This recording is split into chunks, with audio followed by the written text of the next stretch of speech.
got off here to keep us on schedule. We've got the first bus, I guess, is arrived outside. When exactly it's going to take off. If you don't want to get off, I'm just going to stay here and talk a little bit about whole herd reporting. So this is something that my group is thought a fair bit about. We've heard from a number of people talking about these reproductive phenotypes and how important they are, but at their core, it takes a real initiative from producers at the individual level and aggregation from the breed association side to turn them into useful selection tools. And so I wanted to get a group of my friends and breed associations together to walk you through what their whole herd reporting programs look like, but more importantly, to dive into the granular details that might help us out a little bit more as we try and make more advanced selection tools, particularly those involving female fertility and longevity. So with that, I want to introduce to the stage Lindsay Upperman from the Angus Association, Giess from American Simmental, Shane Bedwell from American Hereford Association, and Esther Tarpoff from American Angus Association.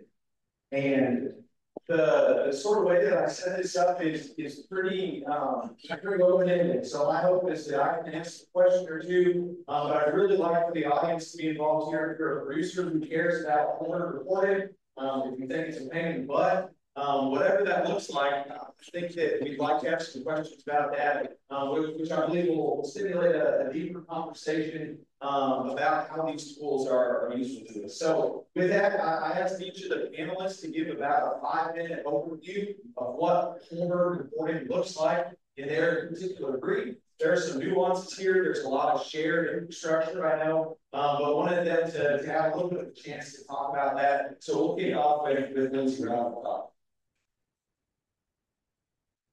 Okay, so as far as the Angus Association of America goes, I guess to start, I was only 4 when this got started, so I'll apologize if I mess some of these facts up. There's some probably older gentlemen in the room that actually were there when it happened, but back in 1992, I'm dating myself, but just bear with me. But back in 1992, the Angus Association of America, the board of directors, said, hey, we're not really sure why our EPs don't really look accurate right now. And so they started kind of analyzing and looking into things, and they realized that they were only really reporting about 46% of the calf crop.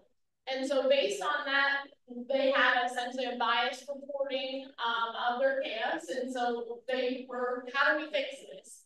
And so they thought about total herd reporting. But that was just kind of the start of that conversation and that strategic plan back in 1992. But from there, there's about 3 probably main producers or presidents of the association that kind of spurred that on. So Mr. Melvin Leland, Jim Leachman, as well as Waldo Forbes, they all just kind of took the, I guess, forefront of this and started talking to the membership. But it took about 2 years to convince the membership to then actually install total herd reporting. With that, though, they kind of went on to then say, with Mr. Jim Leachman, he said, hey, we're going to make sure those cows stay active, so we don't have any additional costs for registering or transferring those calves. So it's just on making that cow active for that year. So then from there, just as far as total herd reporting goes at Angus, it's kind of 3 main things. So we need to first report what our active cow inventory is. So who's 16 months of age or older in our females and are expected to calve within that coming season. And then number 2 is essentially billing for that. So currently we are at $28 per head as far as those females, and that's what we charge to then register a calf and a transfer. So it's per cow, and that includes the registration of the calf as well as transfers. And then from there, those are kind of over 4 installments of that cost, the total cost for the herd. And then last but not least is with reporting those calves. So actually saying if she had a calf, if she didn't have a calf, what happened? And so then there's 2 other things, which would be essentially a no progeny report. So hey, you haven't reported a calf. We need to know what happened. Did she get bred? Did she stay open? Did something happen to the calf? And then the last thing would be inactivation. So she's not active. She didn't have a calf. So she just goes inactive at that time, and then you would have to pay it if you really want to reactivate her for that year reported gap. So the Parent Simmental Association, or I think we're ending the 25th year of over reporting. We call our over enrollment PhD. So you know, it started in 1999 and it has evolved over the years. And I believe went through a couple updates and additions from 2005 and again in 2007. For the most part, a lot of our membership I consider loves it because one, we try to reward our members with the best prices if you're on over enrollment. So a lot of our registration fees are significantly reduced if you're on PhD to the point where it's very, very affordable. And when we have members that are really engaged and active in PhD, it becomes like second nature to them to just constantly report the data. So the way that it's structured is we'll have an enrollment period of time where those females are on inventory and they have 15 months to report the data on those caps. There's a pretty robust list of productivity codes on those dams. If they don't report cap data, they have 15 months to report those. If they don't report any cap data or productivity code, they're out of compliance. It's one of the things that we learned in those earlier editions is we have a total enrollment program, but without teeth to the program, you aren't able to maintain a significant amount of inventory and knowledge from those data. And so the compliance structure that we implement allowed us to say, hey, if you don't report any information or data to us, you aren't allowed to submit any jobs. And this is the part where our membership really hates it is they can become a big challenge when there's breeders who want to report data and they're out of compliance with their PhD. But you know, throughout the program, I'd say about 2/3 of our annual registrations come through PhD, and the rest are selective registrations. And one of the things that we learned early on was we have a lot of members where, because of the structure and the weakness of the program, it can be a challenge for them. And if it doesn't fit their program, we don't want to force them into whole reporting and it doesn't work for them. So we still allow selective registration outside of that, but for the most part, a lot of our membership still utilizes over enrollments to report all their data.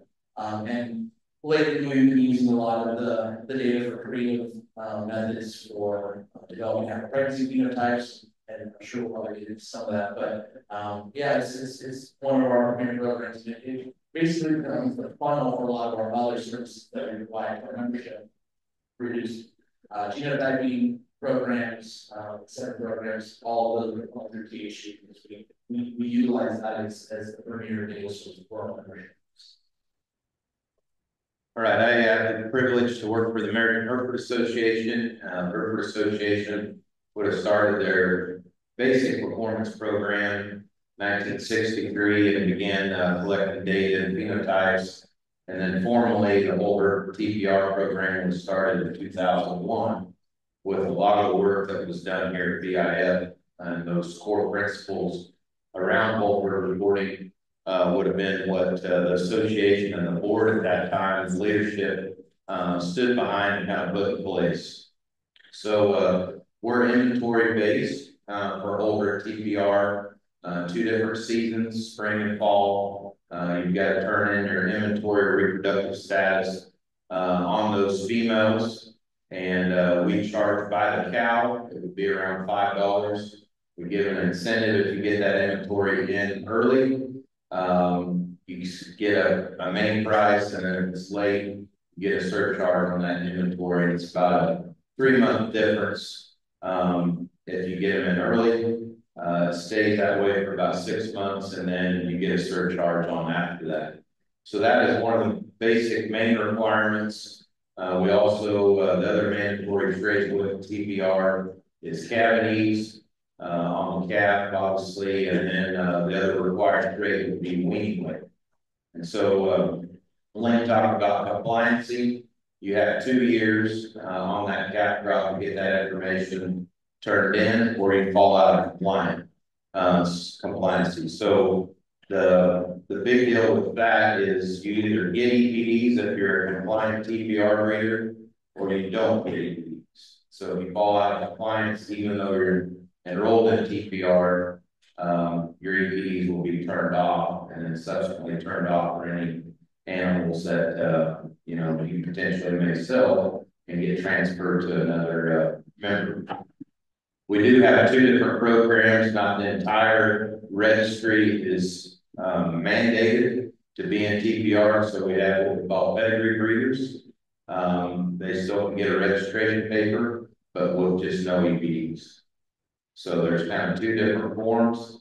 It's up to the member. We would be in a similar direction as what Simmental stated, is that a majority of our producers have seen the value, and that I think is one of the incentives in TPR, is that they have the predictions and the ability to breed better cattle because they have those traits. Our other traits in the genetic evaluation is all or none. For a lot of them, birth weight and yearling weight.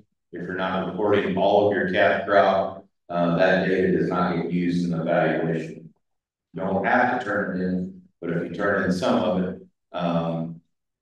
it's not going to be used in the evaluation. So we can talk more about some of the other strategies that we've used here in a little bit, but I'll turn it over to you, Esther.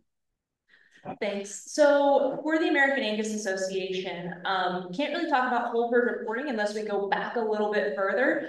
So our Angus herd improvement record program was started in 1958, more focused on weaning weights and yearling weights. You fast forward to the early 2010s, and there were questions around looking at things like functional longevity or a stability type number. And so as the team started to evaluate that, what we learned is that we needed more whole herd reporting data. So in 2014, the association would have launched what was branded as Maternal Plus, which is very similar to what they had talked about, where a female has to have a production record for the year. So she had a calf. If she didn't have one, give us a reason code for why, or dispose of her out of the herd with a disposal code. Along with that, that program also requires to have heifer breeding records, as well as weaning weights for all the calves. You fast forward to about 2020, and the feedback that we heard from 2014 to 2020 was that moving from the mindset of kind of the selective reporting to the whole herd reporting, getting the cow herd cleaned up to the females that were there is a pretty big step for a lot of members. And so in 2020, we rolled out the inventory reporting program, which is the association's whole herd reporting program that now has 2 tiers. So within our whole herd reporting program, there's a level 1, which is cow inventory, which is essentially what females are active in your herd. And then they would require that production record of a calf, a reason no calf, or a disposal code. And then a lot of members will move on up at their next enrollment to being Maternal Plus level. And so has that same requirement, plus heifer breeding records and weaning weight on all the calves. I would add that at the association, every cow is $2. That would be separate from registration costs or transfer costs, but every female on inventory would be $2. And we would also use, at different levels of the programs, the reports vary, but we also provide back some different management reports to kind of give you a snapshot as to where you are production-wise, you know, with who's coming early, calving early in the season, first, second, or third cycle, and so on. Awesome, guys. So thanks for that overview. The thing that I always sort of struggle with, right, is there's this trade-off between data granularity, right? How much information do you have about that inventory record, right? She shows up to work, that's one thing, but as far as fertility records, is she getting bred? Is she getting serviced? When does she get bred? Can you guys talk a little bit about the trade-offs of collecting more data associated with that cow being a part of a herd in a given year, particularly with regards to breeding dates? That's something that we've thought a lot about. As you start to sift through these big data sets, it'd be really, really nice to know when a breeding season started or something along those lines. Can you talk about the trade-offs there? Do you have a way of handling that data if it shows up? Is there any intention of looking more into that or thinking more about collecting deeper phenotypic records, particularly with regards to breeding and how that might affect those downstream traits like heifer pregnancy, cow fertility, longevity, and so on? I'm happy to start that one. So as a part of that maternal plus level 2 of the program, heifer breeding records are required. So that would include any AI breedings that happen first or second service, and then any natural exposure. So with that, we would get the AI breeding dates, whether or not those females were synced, and then we would get pasture turn in dates for bulls and the dates that they're also pulled out. So while it's not an exact, here's the day our breeding season started, here's the day it ended, we do gather a little bit of that information, and that would be then what filters into the heifer pregnancy EPD that the association has. So I may not be a very good staff member when I say this, but a lot of the approach that we've taken is, we understand the breeders and our membership. We ask a lot of them, especially when it comes to reporting data. And cow fertility records have been one of those data points that has consistently been a struggle to get for membership. And realistically, when you think about building a genetic evaluation of fertility traits, there's a huge need for all this information. But when we're developing a trait like our pregnancy, we're still utilizing binary data. So the American Simmental Association, we actually never built the infrastructure to receive breeding exposure windows, breeding dates, and all of that. How we develop our pregnancy phenotypes is we utilize a set of logic from our productivity codes and our disposal codes and enrollment codes to essentially create a pregnancy phenotype from those codes, not necessarily from data submitted by the producer. And one of the ways that we thought about that is, one, we're already collecting a lot of these productivity codes from membership. That in and of itself is a valuable data point. If we can utilize those as information source for other phenotypes, it's one less thing that we need our membership to submit and collect and go through the effort of uploading those records. And we'll get a perfect world where we want all those other exposure windows and dates. Yes, absolutely. But a lot of the work that we've done has shown that those productivity codes have been fairly efficient at developing those phenotypes. So. Something we're working on in addition to our sustained cow fertility trait that we have, we will establish that in 2017, and it's a blend of fertility and longevity of your cow herd. So there's 17 different codes that can be used to dispose of a cow, and that's the type of data that goes in to the sustained cow fertility trait of a bull's daughters. So we really don't care, at least at the time when we built that EPD, to be able to get kind of a first stab at longevity / fertility, is that female is leaving the herd, and that's the difference that we want to represent in that contemporary group. What we're trying to do now, after 25 years of the data, is what can we take from that second calving, that third calving, and that fourth calving with kind of the disposal codes and zero in maybe on more of a refined fertility trait where we have the most problems getting those females to get bred back and come into the herd.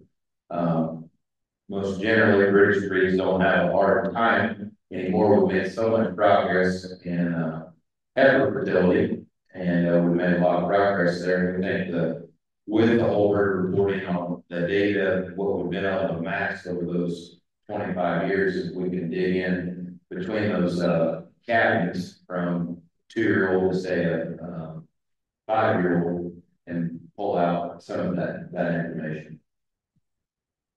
As far as red Angus goes, since we have mandatory total herd reporting since 1994, I think we just have the capability of having access to that data, both for that stability EPD kind of development, as well as heifer prey and some other traits. So we had enough data where we then were able to go and reach out to Colorado State University to run a separate evaluation based on just phenotypes for heifer prey. We had mature weights and body condition scores for our metabolic energy EPD, as well as dry matter intake. So I think that's just a credit to our breeders, because they were the ones that that wasn't mandatory and reporting those phenotypes at all, but they were just on the cusp and wanted that information. So we had plenty to then create those models at CSU and are still running them today to make those leads.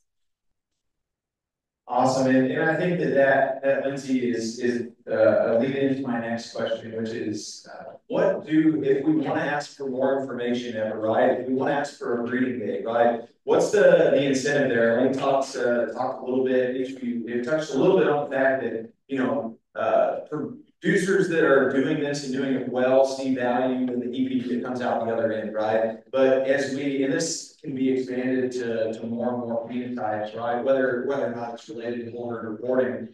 What sort of incentive structure do you see being logical to ask more of our producers, whether it's on a whole herd inventory-based reporting scheme, or just capturing more of those expensive, more difficult to collect phenotypes, whether it's time on a feed intake node, whether it's time on the computer making these records happen.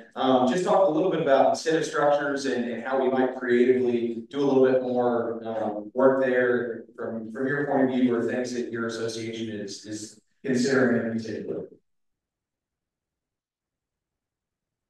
So a couple of things that we're working on right now, similar to registration structure. Now let me back up a little bit. Two of the recognition programs that we have for breeders that have been doing a good job staying compliant, going above and beyond, is our Gold TPR program and our Platinum TPR program. So those were started soon after 2001. And basically for all those breeders that are staying compliant, getting their information turned in on time, as well as getting scan data and some additional information, those phenotypes, they get a logo that they can use in the promotion of their genetics throughout that TPR season. Later, as genomics became more of the picture and more of the business side of C-stock production, we had a Platinum TPR program, and that's been really well received, where it's essentially the whole calf crop that gets genomic. So with the same vein of believing that whole herd phenotypes are important, whole herd genomics are important. So we give those breeders that recognition. And then what we've done here recently was develop an age-based genotype incentive. So for those breeders that are wanting to get the genomics done early on in the calf crop, use that information, they get a considerable discount versus the ones that just sample part of the calf crop. And so that we just started that here in January 1, but it kind of goes off of the premise of whole herd TPR, what we established of that, and we're following the same suit with our genotype. Yeah, I think as just geneticists in general, we always are thinking about how do we get more data, right? How do we help you guys just make that next tool to help you select for your next generation? But I think as far as incentives go, we work with our foundation. So we have Red Angus Foundation as well as our Red Angus Stakeholders Foundation. So we have projects that will start and get funded by them. So whether it's a genotyping credit for dry matter intake with the help of Neogen and doing those genotypes, or whether it's going out and getting someone to go collect foot scores or something different like that. These projects are just ways that we can maybe start initiating collecting that information, maybe showing producers how to do it, walk through with them. And then, on top of that, we have a great IT team that works with us to help get that formatting of that Excel sheet or information so that our producers can then easily submit that information into our database so that we have access to it. And then I guess another thing, it may not have been an incentive necessarily, but this year in January, our AAA board did initiate an EPD blanking initiative. I don't know if our producers were just super ecstatic about it at the time, based on some of those phone calls, but what happened is we essentially set some accuracy thresholds on given traits or groups of traits. And so if those animals don't get above, say, a 0.15 in accuracy on birth weight, that whole trait, EPD and percentile ranking would be blank, as well as a group of traits, so the growth traits, all for birth weight, weaning weight, yearling weight, and average daily weight, that was in that group. So it was just another way to say, hey, this information that you're seeing probably isn't very, you know, just justified based on that low accuracy of that EPD value. And so we want you to either submit your birth weights and weaning weights and yearling weights to get that information so we can have more data. Or the board did initiate, if you genotype that animal, obviously you would get above that accuracy level on most of those thresholds. So then that allows you to unblank those traits also. So maybe not an incentive, but just a way to kind of show, hey, you know, if you genotype or if you start submitting your data, they'll get above that. And that's where those EPs then can be utilized. I think we all would agree, and I think a lot of producers in the room would agree, in order to get more phenotypes, the number one thing is that they have to see value in the product being turned out and the value of that evaluation. If there's a trait that's being reported or a genetic selection tool that's out there, and maybe a member in our case, you know, whether it be PAP, because that's fairly regional, or whether it be hair shed, again, we talked about that this morning, there's going to be another session on it. But if a member doesn't see value in it, it's really hard to have any kind of incentive to get them to report the phenotypes. So I guess if we just, from my perspective at the association, I'm probably going to stay on the track of a little bit more of new EPDs. But some of the tactics that I guess we have had direction from our board for would be, as we look at hair shed, it would be those members that provided the phenotypes early on for that research. They get the first look at that research EPD until it goes out into production to the entire membership. So they get the first look, get to provide feedback on it. We'd be doing the same thing with our functional longevity research EPD right now. That has only gone out on females to members that are enrolled in our inventory reporting program. So they get that first look kind of as an incentive, but also as a, you know, a thank you and give us your feedback because you guys have been the one really providing those phenotypes. I would also add just not really even an incentive, but we've spent a lot of time, just as everybody else up here has, with the education. As genomics have come on board, the value of those phenotypes. And so that's a conversation that we would have more times than not if we get in front of a group of, group of members. Yeah, I really don't have a whole lot to add, but realistically, when we think about cohort enrollment programs and how challenging they can be for our membership, the way that we always approach it in the incentive format is let's make it as rewarding as possible and make it as cheap as possible for them to invest in that collection of data. And so I think the cost of a registration through our cohort enrollment program is a third the cost of a regular registration. Which we are significantly discounting that. And then the last thing we really want to do is create a barrier for data collection. If we can find any possible way to incentivize it through making it more affordable, great. And then, like I said earlier, the whole nexus of our suite of programs and services, PhD is that nexus. So if you want to gain access to like our cat production loans project, where you can genotype cats at half price and get I guess reimbursements basically, or a credit back in your accounts. If you want to gain access to that, clearly involved is the way to go. Great. So those are the questions that I've got, and I just realized I had to be across the hall to give a talk in a different section. But my boss is going to take over for me here. But we've got audience question time. Got a good 15 minutes. And 4 breed association people in one spot. So feel free to drill into my absence and ask any questions you've got regarding phenotypic selection, or reporting, anything along those lines. So raise your hand and we'll get a mic to you.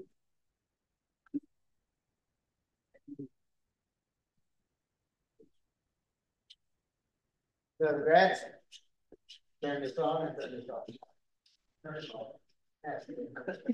Right. So the grad students have microphones, so if you've got questions, they're up here, they won't leave the stage until they get some questions. So raise your hand if you've got a question for the group. Or if you want to add anything, just start talking, you're here. So any questions for the group? There's one right there.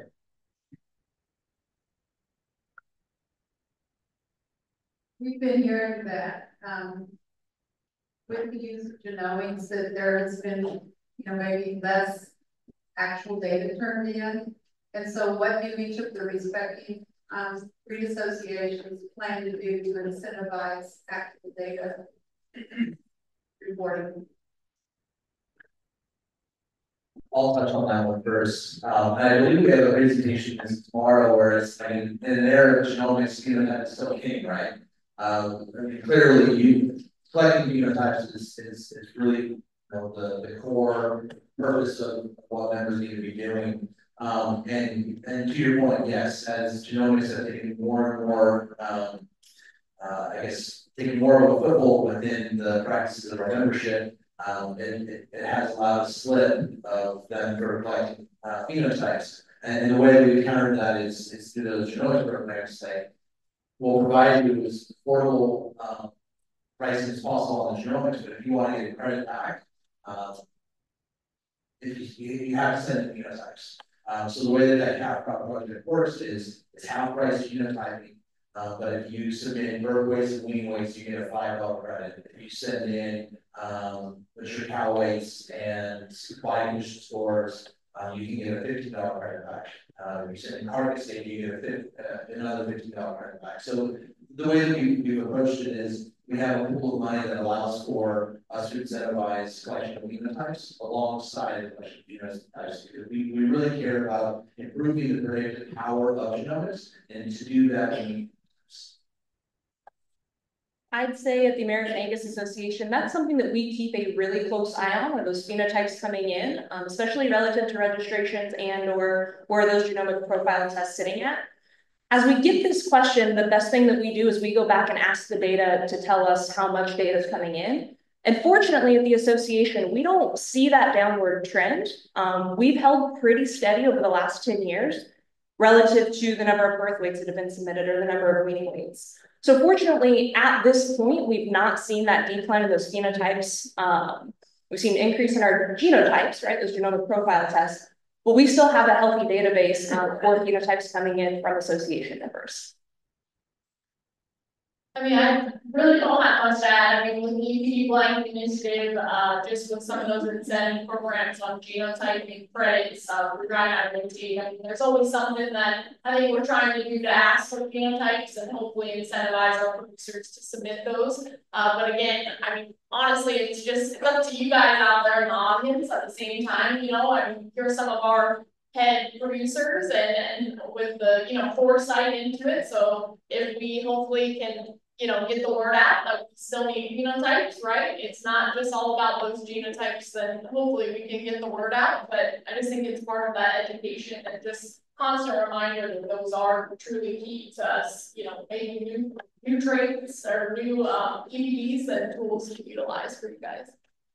Kind of on the basis of our structure, if you get a genotype done and you're non-compliant, you don't get to see the EPDs. And so whole herd TBR trumps genotypes. So if you're out of compliant, you're not going to see, all you're going to get back is the parentage information and the defect data that's part of that shit. And so with that kind of basic rule, it kind of, I think, sets us up to be in a really good position to anchor those phenotypes that have done so well and blend that with more genomics over time. And similar to what Esther talked about, is that we've seen a steady, almost increase in more of the phenotypes that have been coming in, especially on the hard to measure traits that we have some research initiatives around our Young Sire program and some of our commercial projects of trying to help coordinate more of that data. The last one I would say is we talk about EPDs a lot, but not about accuracy. And I think that's where the true value is, and where the elite nucleus seed stock breed producers can really have a lot to brag about and share in their goals of their marketing, their seed stock, is that look at the accuracy difference, what's represented. And usually the marketplace is going to dictate, the value of that. I think it's been pretty evident by our breeders that have done a better job of balancing all the whole herd TBR, collecting some of those hard to measure phenotypes in addition to the genomics. We have time for one more question. Here it is back here. All right, Shane, how long when did you start if they're not in the total herd reporting program that they don't get EVs? That was in the very beginning. 2001 was when we started TBR. And so I guess the first time they wouldn't have it would have been 2003 because that 2001 would have been the first cat crop. So how long, I mean, what was the pushback on, hey, I want EPDs, but I don't want to do whole herd reporting back in that era, or what's there much pushback there? You'll have to ask Jack Ward. No, to answer your question, you know, I think of not mandating it to the entire association and giving breeders a choice. You know, there's breeders that are focused members.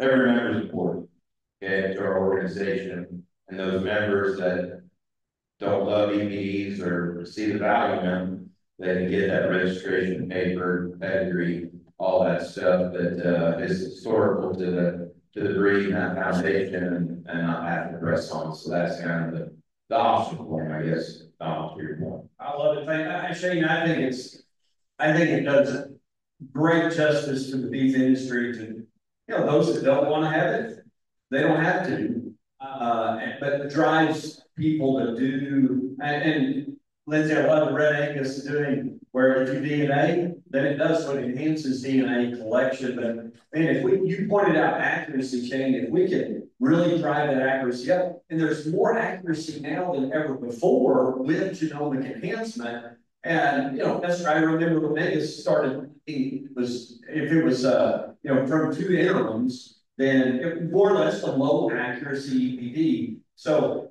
to me, it does great justice for the commercial cattle buyers that are buying registered genetics, because very few people print accuracies in cell catalogs.